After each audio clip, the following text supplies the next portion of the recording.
कि कत को दावा करे भले संसार गा, कत को दावा करे भले संसार गा, काम आथे दुख सुख माँ परिवार गा, काम आथे दुख सुख माँ परिवार गा। मित्रों नमस्कार, मैं हूँ चंपेश्वर गोस्वामी और आज हमारे कार्यक्रम में बहुआयामी प्रतिभा के धनी गायक संगीतकार सुनील सोनी जी हमारे बीच में उपस्थित हैं। हम सुनील सोनी जी से बात करेंगे और वो परिचय के मोहताज तो है नहीं, बहुत व्यस्त रहते हैं शास्त्रीय संगीत में, भजन में, हिंदी गीत में और छत्तीसगढ़ी फिल्मों के छाए हुए गायक और म्यूजिक डायरेक्टर हैं। तो सारी चर्चाएं तो होंगी, लेकिन सबसे पहले आपसे, आप वो बहुत ही अच्छे ढंग से आप गाते हैं अपने गुरु को याद करके। ठुमक चलत रामचंद्र, ठुमक चलत रामचंद्र, ठुमुक चलत रामचंद्र, बाजत पैजनिया ठुमुक चलत रामचंद्र। ये भजन जो है मेला मोर प्रथम गुरु पंडित श्री जागेश्वर प्रसाद देवांगन जी, जब मैं प्रवेशिका प्रथम के परीक्षा देऊँ, विधिवत शिक्षा लेऊँ संगीत के, शास्त्रीय संगीत के, तो पहला मोर भजन के प्रस्तुति रही से। और ओकर बाद राग बिलावल, राग यमन, काफ़ी, ये सब जो राग है एमन ला मोर गुरु जी के सानिध्य में वो सब ला अभ्यास करें। और आप सबके बीच विशारद कंप्लीट करके फिर लोक संगीत ला अपन खैरागढ़ संगीत विश्वविद्यालय से मैं संगीत के, लोक संगीत के शिक्षा ले। और आज मैं आप सबके बीच लोक संगीत तो आप सबके बीच प्रस्तुत करते छो, और हिंदी में मोर ब्रह्मा कुमारीज भी भजन बहुत सारा मेडिटेशन सॉन्ग निकले हैं, जिनला आप मन स्पॉटिफाई है और बहुत यूट्यूब चैनल के माध्यम से भी सुन सका हो। इनमें माउंट आबू ब्रह्मा कुमारीज में बहुत अकन मोर भजन है। और शास्त्रीय संगीत के साथ साथ सुगम संगीत में भी जयशंकर प्रसाद जी, महादेवी वर्मा जी, डॉक्टर हरिवंश राय बच्चन जी के बहुत अकन गीत ला मुकुंद कौशल जी के धुन में बोला सृजन करके आप तक प्रस्तुति दे हों। कई अकन गोष्ठी में, कवि गोष्ठी में, साहित्य वाले मंच में आप सबके बीच मोर गीत संगीत आत रहे, जिला अपन बहुत माया दे हो, आशीर्वाद दे हो। ये इसको बोलते हैं कि हमारी छत्तीसगढ़ महतारी भाषा के प्रति लगाओ, कि हम हिंदी में बात कर रहे हैं लेकिन भैया छत्तीसगढ़ी में आ रहे हैं। ये बहुत ही अच्छी बात है। और आपने बहुत ही अच्छी बात कही कि आप हिंदी में भी अच्छे अच्छे भजन कर रहे हैं। शास्त्रीय संगीत को आप लोक संगीत में जिस तरह से आप उपयोग करते हैं, तो वहाँ से जो गाना बनता है उसमें आपको कितनी संतुष्टि मिलती है और दर्शक कितना मजा करते हैं? दर्शक सभी जो मेरे जो श्रोताजन हैं और देखने वाले आज मोबाइल में जो देख रहे हैं, वो हर गीतों का आनंद ले रहे हैं। वो चाहे राग पीलू में हो, राग भूपाली में हो, हमारे यहाँ के जो फोक गीतों को मॉडर्नाइज करके जो हम लोग गिटार में या अनप्लग स्टाइल में जो पहुँचा रहे हैं, उसमें नया आधुनिक संगीत जैसे पैड का है, सिंथेसाइज़र का उपयोग करके गीतों को नए रूप तरीके से आप सब सुन रहे हैं। उसमें हमने शास्त्रीय संगीत के कुछ आलाप का भी हम यूज़ करते हैं, सरगम का डाल करके। जैसे अभी मेरी एक फ़िल्म आई थी रंगरसिया फ़िल्म, और एक फ़िल्म आई थी अभी डार्लिंग प्यार झुकता नहीं, उसमें मैंने शिवरंजनी राग का उपयोग किया है। झमाझम नाच लेते हो ना, झमाझम के नाम से ये यूट्यूब में आपको मिलेगा। डार्लिंग प्यार झुकता नहीं भारती वर्मा जी का फिल्म है। इस फिल्म में आप राग में सुनिएगा, कुछ सरगम मैंने बिठाए हैं। और जैसा कि बॉलीवुड में हम संगीत में देखते हैं कि वहाँ के संगीत में सरगम के साथ साथ आलाप भी रहती है, तो मेरी एक अभी फिल्म आई थी रंगरसिया में, जिसमें आप आलाप सुनते हैं, हो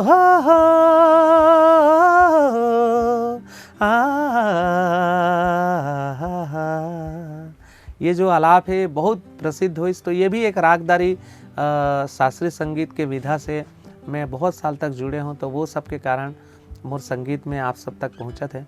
सबसे पहले मैं दर्शकों के कहना चाहूँगा कि आप शास्त्रीय संगीत तो सीखें ही, और अगर आप फोक गीतों से जुड़ते हैं तो फोक जो ट्यून होता है, फोक गीत होता है, वो भी हमारे छत्तीसगढ़ ही नहीं समूचे भारत की आत्मा है। और फोक ट्यून से ही बहुत सारे गीतों का निर्माण हो जाता है। उसमें नए शब्द संयोजन करके गीतकार को और सिचुएशन के आधार पे गीत लिखवा करके दर्शकों तक पहुंचाना एक मेहनत का काम तो होता ही है, लेकिन वो जब फोक ट्यून लोगों तक पहुंचता है तो फिर उसका प्रतिसाद ज़्यादा मिलता है। आज की फिल्मों में भी बहुत सारे फोक ट्यून को आप देख रहे हैं। पुष्पा फिल्म में भी बहुत सारे फोक ट्यून को इस्तेमाल करके, हमारी छत्तीसगढ़ी फिल्मों में भी फोक धुन को मैंने नए तरीके से, नए आधुनिक वाद्यों के साथ थोड़ा समागम करके नए नए तरीके से पहुंचाने की कोशिश किया। और आप वैसे भी लोक संगीत के मामले में काफ़ी धनी हैं और आपका लंबा सफ़र रहा है और काफ़ी अनुभव है आपको लोकगीतों का, जो भी लोक संगीत है उनका। तो पुरोधा लोगों के साथ, लोक गीत संगीत के जो पुरोधा लोगों के साथ आप जुड़े हैं, तो उस चीज़ को आज अभी आप जब फिल्मों में लाते हैं तो दर्शकों का कितना प्यार मिल रहा है उसको? बहुत प्यार मिल रहा है, क्योंकि वो लोग हमारी छत्तीसगढ़ के जो रहने वाले भोले भाले हमारे जो जनता जनार्दन हैं, हमारी दीदी लोग हैं, हमारे जो रिश्ते नाते में जिनको हम लोग प्यार से भौजी बोलते हैं, फूफू बोलते हैं, मौसी बोलते हैं, और समधिन बोलते हैं, समधी बोलते हैं, साढ़ू बोलते हैं। तो ऐसे हमारे जो रिश्ते नाता के जो समागम है वो बहुत ही अद्भुत है छत्तीसगढ़ महतारी में। और ऐसे सब रिश्ते नातों के बीच जब हम अपने छत्तीसगढ़ी गीतों को नए शब्द संयोजन तक करके पहुंचाते हैं तो उनका बहुत प्रतिसाद मिलता है। अभी मेरी एक फिल्म आई थी मया, जिसमें मैंने पारिवारिक गीत का निर्माण किया और रामेश्वर वैष्णव जी का गीत था उसमें। वो कहते हैं कि कत को दावा करे भले संसार गा, कत को दावा करे भले संसार गा, काम आथे दुख सुख माँ परिवार गा, काम आथे दुख सुख माँ परिवार गा, भाई लाते कत को दुश्मन समझे, फिर बखत पर थे ता वो ही आथे, माँ घलो जिंदगी भर मया लुटा थे, बाप हा संतान बर लुट जाते,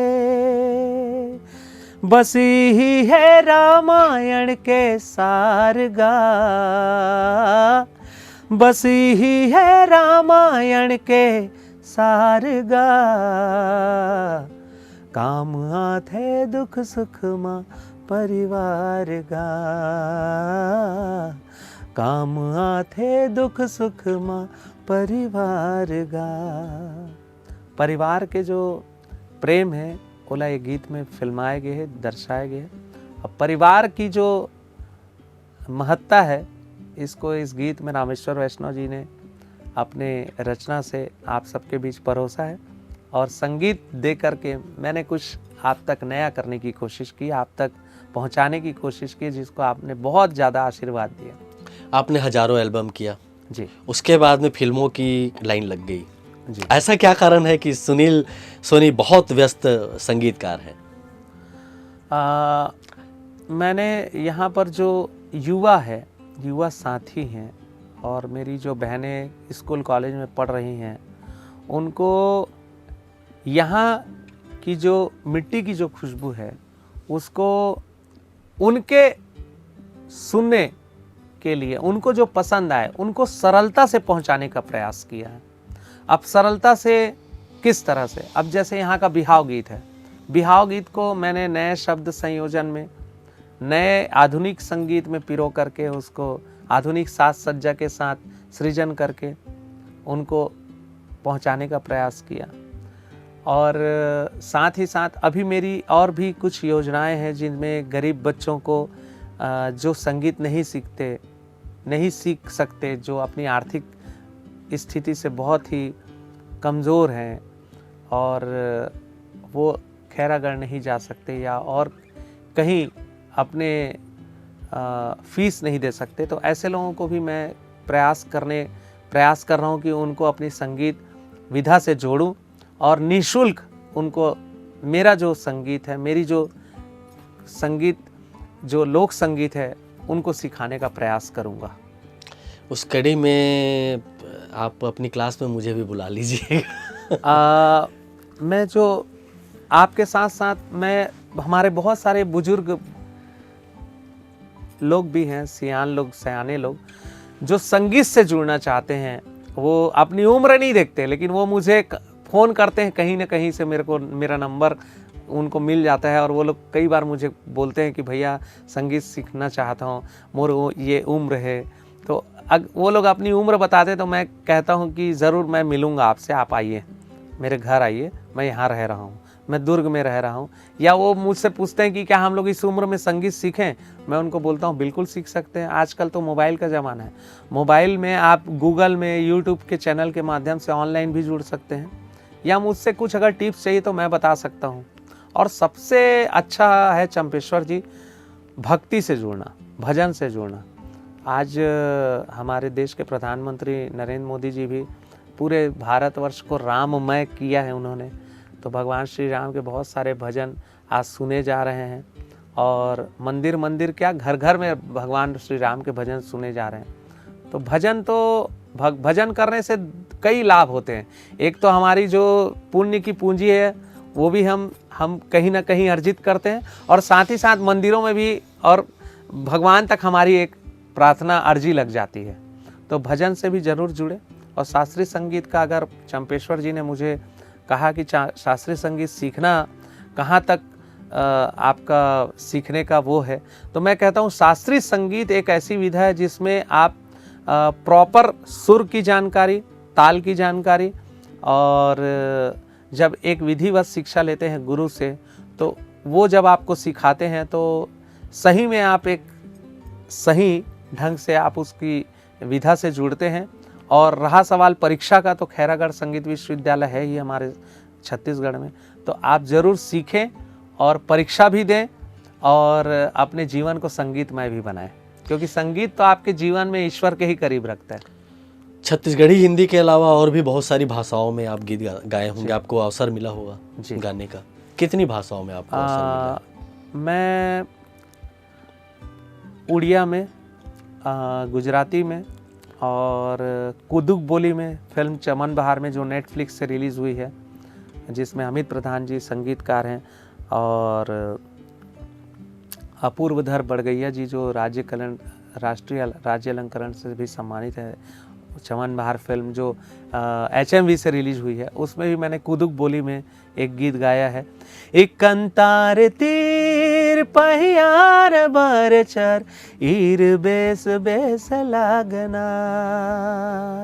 ये कुदुक बोली की एक गीत है जो HMV में रिलीज हुआ है। आप जरूर सुने, आपको बहुत मज़ा आएगा। फिल्म जो है एक तरह से फरमाइशी कार्यक्रम है, आपको डायरेक्टर के हिसाब से काम करना पड़ता है, आपके पास सिचुएशन आएंगे, उस सिचुएशन के हिसाब से आपको काम करना पड़ता है जी। तो बहुत चुनौती का काम होता है ये। आपने इतनी सारी फिल्में की तो कभी कभी परेशान भी हो जाते होंगे कि, तो उसमें उसको आप किस तरह से लेते हैं? परेशान तो होना नहीं है, और इसमें गीतकार का बहुत बड़ा महत्व होता है। हमारे जो छत्तीसगढ़ के गीतकार हैं वो बहुत ही कलावान हैं, अद्भुत कला है हमारे यहाँ के गीतकारों में, और वे भी परेशान नहीं होते हैं। आपके ही कुछ गीतों को मैंने अभी गाया है, कुछ भजन में, अभी स्पॉटिफाई में एक भजन रिलीज़ हुआ है बीत गे, और ललित अग्रवाल जी के चैनल में वो रिलीज़ हुआ है। और ब्रह्मा कुमारीज में भी जो भजन है, उन भजनों में लाखों लोग मेडिटेशन कर रहे हैं, देश विदेश में भी। अज्ञान के अंधेरों से हमें ज्ञान के उजालों की ओर ले चलो, अज्ञान के अंधेरों से हमें ज्ञान के उजालों की ओर ले चलो, अज्ञान के अंधेरों से। भाई वाह, बहुत अच्छा लग रहा है आपके साथ बात करने में। कंपटीशन, जैसे जैसे समय बीतते जाता है हर क्षेत्र में प्रतियोगिता बढ़ रही है। संगीत के क्षेत्र में भी काफ़ी प्रतियोगिता है जी। यहाँ पर टिका वही रहेगा जो इस तरह का काम करेगा, उस तरह का काम करेगा, इस तरह का काम करेगा, एक बात होती है जी। तो किस तरह से हमको टिके रहना है? हम टिके कैसे रहेंगे? हम टिके कब रहेंगे उसके लिए मेरा एक ही आपके चंपेश्वर जी आपके सवाल का ये जवाब है कि आपको लगातार जुनून, अभ्यास, मेहनत करते रहना है। क्योंकि मेहनत का कोई सब्स्टिट्यूट नहीं होता।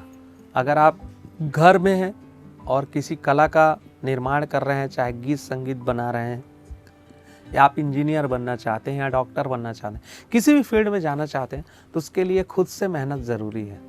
आप अपना वैसा सर्कल बनाइए, लोगों से बातचीत करिए, जुड़िए, प्रॉपर गुरु से शिक्षा ग्रहण करो, और कहीं ना कहीं आपका चिंतन मनन भी ज़रूरी है किसी कार्य को करने के पहले, कि आप किस तरह से उस कार्य को करना चाह रहे हैं, और ईमानदारी से उस कार्य को करिए। कार्य को अगर आप ईमानदारी से कर रहे हैं तो सफलता आज नहीं कल आपको ज़रूर मिलेगी। सुनील सोनी बड़े सिंगर बन गए तो अब रियाज करने की क्या आवश्यकता? मैं तो रोज़ ही 10 गाने गा रहा हूँ, ऐसा तो नहीं है? बिल्कुल नहीं है, क्योंकि मैं आज भी कभी कभी मैं घर में सुबह से नाश्ता करके बैठा हूँ तो रात तक अपना गाते बजाते अपने संगीत को समय देता हूँ, क्योंकि मुझे उसमें बहुत सुकून मिलता है, बहुत आनंद आता है, और मैं थकता नहीं हूँ।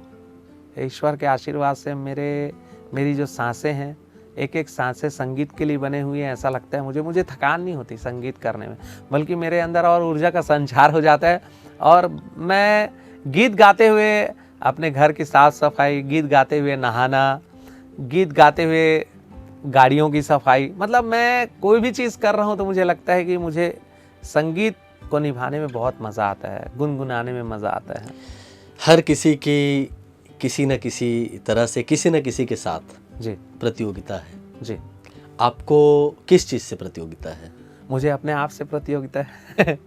मैं अगर सोचूं, अगर किसी और अन्य को देख करके कि मुझे उनसे प्रतियोगिता करना है, तो मैं वहाँ अपने आप को पाता हूँ कि क्यों ना मैं अपने आप को देखूं कि मैं और क्या कुछ कर सकता हूँ। क्योंकि मोबाइल पर तो है ही बहुत सारे जानकारियाँ हैं, गूगल के माध्यम से, यूट्यूब चैनल के माध्यम से बहुत सारी जानकारियाँ हैं।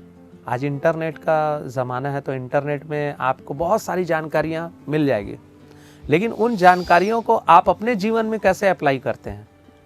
तो अगर मुझे लगता है कि संगीत में इस चीज़ को अप्लाई करते हैं तो मैं बिल्कुल करता हूँ।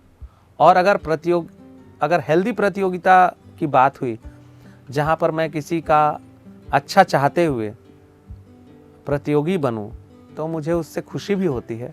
क्योंकि अगर प्रतिस्पर्धा की भावना नहीं रहेगी तो शायद कोई कभी आगे नहीं बढ़ पाएगा, कुछ नया नहीं कर पाएगा। तो प्रतिस्पर्धा की भावना होना भी बहुत ज़रूरी है। हम जब सर्कल में रहते हैं तो कुछ बातें वो हमसे सीखते हैं, हम उनसे सीखते हैं। तो सीखने का जो जुनून होना है वो हमेशा रहना चाहिए, जीवन भर रहना चाहिए। जो व्यक्ति सीखने का जुनून नहीं रखेगा, कोई भी व्यक्ति, तो वो कैसे किसी फील्ड में आगे बढ़ेगा। कुछ नया करने के लिए आपको लगातार सीखना जरूरी है, लर्निंग। तो वो एक कहावत थी कि हमने पाठ में पढ़ा भी कि कितना भी हम फिर से नीचे आ जाएं, आपको फिर चलते ही रहना है और कोशिश करते रहना है और सीखते रहना है। और सीखते सीखते सीखते सीखते पूरी ज़िंदगी आप सीखते रहेंगे तो कभी कोई चीज़ से आपको दुख भी नहीं होगा। और नई नई चीज़ें आप सीखेंगे तो आप नई नई चीज़ें आप अपने ऊपर अप्लाई कर सकते हैं, नई नई संगीत बना सकते हैं। सीखना ज़रूरी है। क्या संगीत के क्षेत्र में चलते चलते चलते चलते और बहुत सारे अनुभव को अर्जित करते हुए सुनील सोनी जी दार्शनिक हो रहे हैं? एक कहावत है ना, एक सधे सब सधे। तो अगर संगीत को आपने मान लिया है, उसे जानने की कोशिश की है, आप रोज़ रियाज कर रहे हैं, तो वो एक ऐसा माध्यम है कि आप ज़रूर कहीं ना कहीं ईश्वर तक पहुंचते रहते हैं। आप दिल से आधे घंटे रियाज करिए, 1 घंटे रियाज करिए, आपके अंदर कुछ एक ऐसी ज्योति पुंज काम करने लगेगी, कुछ एक आपको अनुभव होने लगेगा कि मैं ईश्वर को जान रहा हूँ, ईश्वर को देख रहा हूँ। तो मुझे लगता है कि आप संगीत के माध्यम से ईश्वर के बहुत करीब होते हैं। आपको बहुत सारी चीज़ें आभास होने लगेगी, आपको बहुत अच्छा लगेगा, आपको हमेशा पॉजिटिविटी आपके अंदर रहेगी। तो मुझे लगता है कि संगीत तो ईश्वर के ही करीब है चंपेश्वर जी। आप भजन अभी हमको सुनाए, मुझे भी बहुत मन से बहुत अच्छा लगा। मैं चाहूँगा कि एक आध और भजन अगर आपके दिमाग में हो, आपके हृदय में हो, तो कुछ भजन हम सुनना चाहेंगे जी। कभी प्यासे को पानी पिलाया नहीं, बाद अमृत पिलाने से क्या फायदा। कभी गिरते हुए को उठाया नहीं, कभी गिरते हुए को उठाया नहीं, बाद आंसू बहाने से क्या फायदा। कभी प्यासे को पानी। तो जीवन में सत्कर्म भी ज़रूरी है। इन भजन से हमें ये फील होता है, एहसास होता है कि आप हमेशा हेल्प करते रहिए लोगों की, और लोगों के साथ जुड़िए। और संगीत आपकी सर्कल को बढ़ाता है, घटाता कभी नहीं है। आप साहित्य से जुड़िए, आप पुस्तकें पढ़िए, अच्छी अच्छी रचनाएं पढ़िए, अच्छी अच्छी कविताओं को पाठ कीजिए। मेरे फेवरेट में है डॉक्टर हरिवंश राय बच्चन जी। उनके कुछ गीतों को आप पढ़िए, आपको जीवन में बहुत सारी चीज़ें आपको समझ आएंगी, आप नई चीज़ सीखोगे। उनके शब्द संयोजन अद्भुत हैं।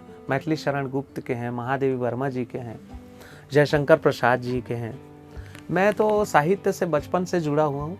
जब मैं स्कूल में था तो अनेक कवि गोष्ठियों में जा कर के हिंदी साहित्य समिति है दुर्ग की, वहाँ से जुड़ा रहा कई वर्षों तक। स्कूल में अनेक प्रतियोगिताएं होती थी, तो उसमें हमारे जो भारतवर्ष के साहित्यकारों के गीतों को लेकर के मैं कंपोजिंग करता था।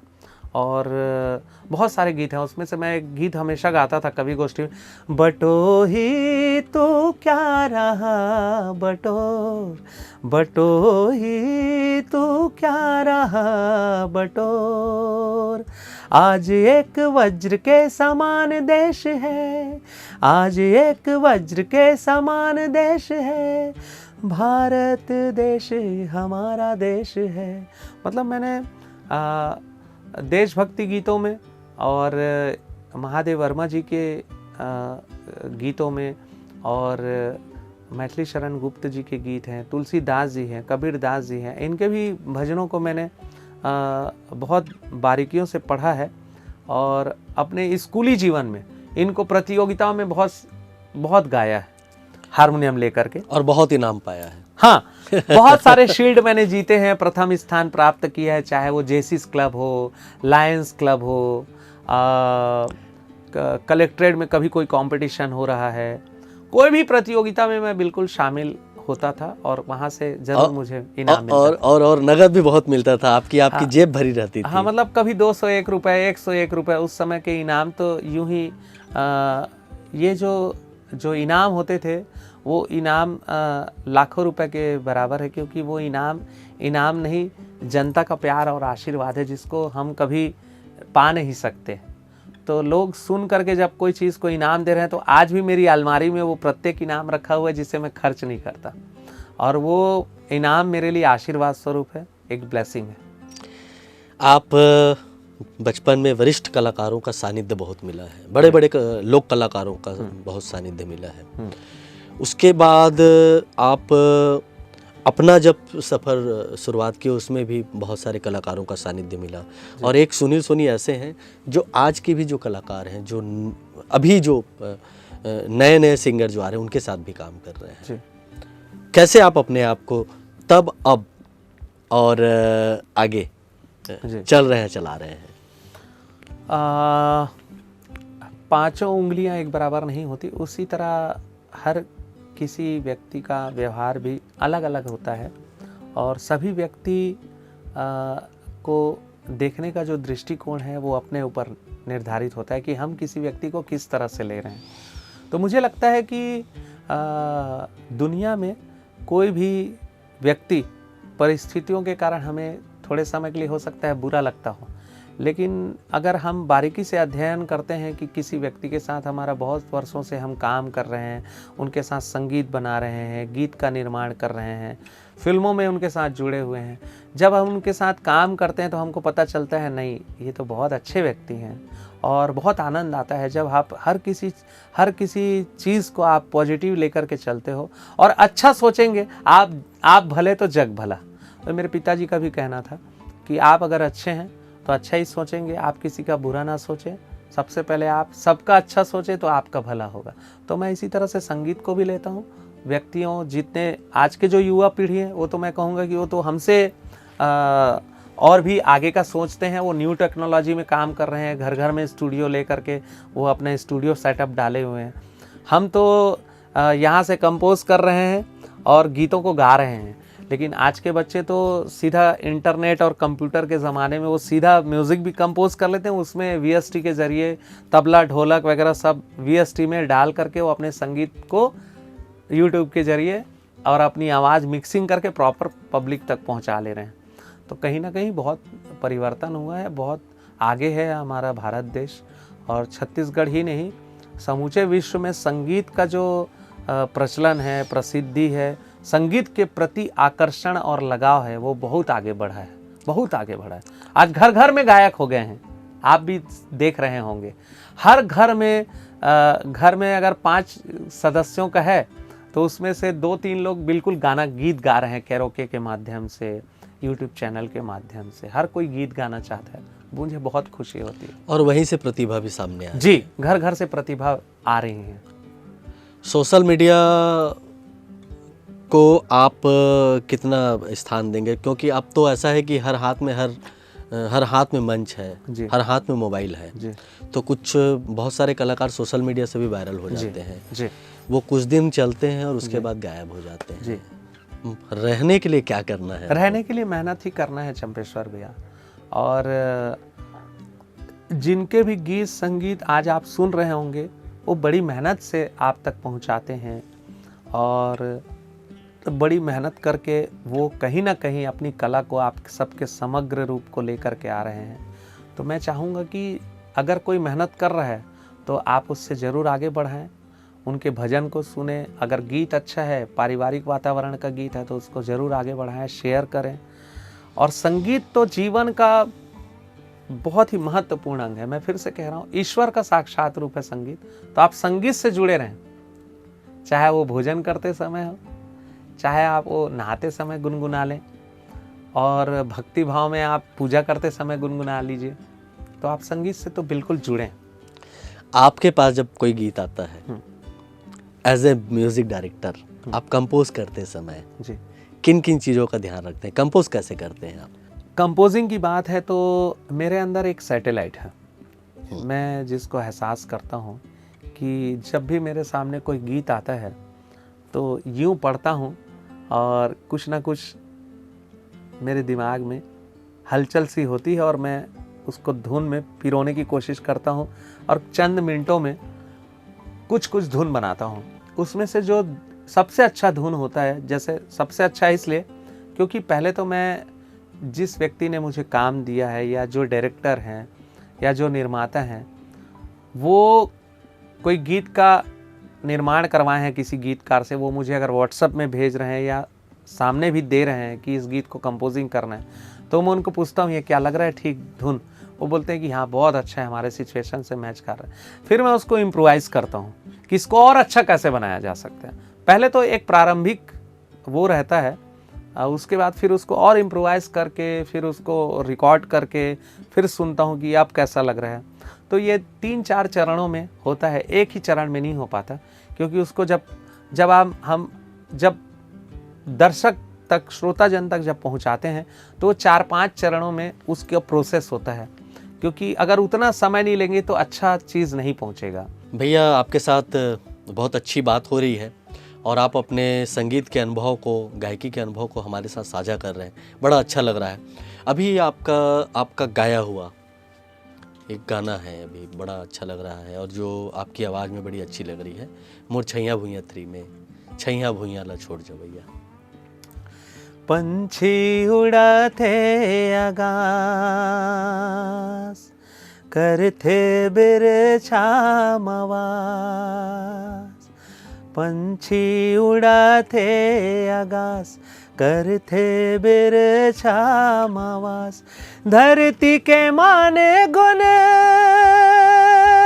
हो, धरती के माने गुण बढ़ैया मुक्ति पाबे हारे, तैथीरा बे हारे। छैया भुइयाँ ला छोड़ जा भैया, तैथीरा बे कहाँ रे। छैया भुइयाँ ला छोड़ जा भैया, तैथीरा बे कहाँ रे। छैया भुइयाँ ला छोड़ जा भैया, तैथीरा बे कहाँ रे। सुनील भैया, आप हमारे स्टूडियो में आए, हमारे इस कार्यक्रम में आए और हमारे साथ बहुत अच्छी बातें की, साथ ही साथ अपनी गायकी से भी हमको गदगद किए। आपको बहुत बहुत धन्यवाद। नमस्कार। नमस्कार, आप सबको मेरा प्रणाम और बहुत बहुत बहुत सारा प्यार। Thank you. मित्रों, बहुत अच्छी बात हुई और बहुत अच्छे हम लोग गीत सुने और सुनील जी के जो अनुभव है उनसे भी हम लोग अवगत हुए। आगे हम हमारे कार्यक्रम में ऐसे ही नए मेहमान के साथ फिर मिलेंगे। दीजिए विदा, नमस्कार।